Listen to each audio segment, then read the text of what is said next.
नमस्ते, कसे आहात सगळे? तर आज आपण शिकणार आहोत class 7 chapter 1 plant and animal tissue biology ICSE. तर मी आज बेसिकपासून सुरुवात करते आहे, दॅट इज सेल.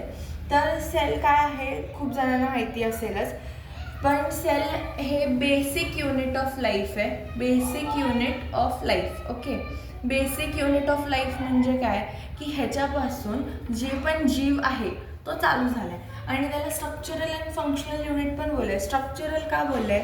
कारण की एका सेलपासून एक सेल खूप सेल्स मिळून टिश्यू बनतो. तर मग काय होतं, स्ट्रक्चर देतो ना आपल्या बॉडीला. अँड फंक्शनल म्हणजे काय ते आता तुम्हाला मी सांगेल. Okay, so cell is a structural and functional unit of life, also basic unit of life. Cell also can be unicellular and multicellular. Also can be cell is unicellular and multicellular. Multicellular म्हणजे काय? खूप sale. Okay, एकच sale आहे का? नाही. Unicellular म्हणजे consist of one sale, म्हणजे एकच सेल आहे त्यात. मल्टी म्हणजे काय? मेनी. ठीक आहे, एवढं तर आपल्याला कळायला आहे. तर मग आता हे बेसिक झालं, एकदम बेसिक.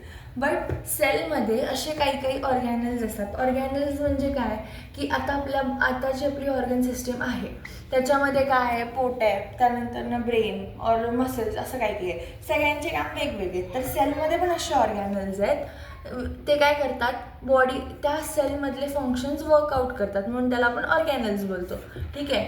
आणि अजून cell consist of protoplasm which is a living substance.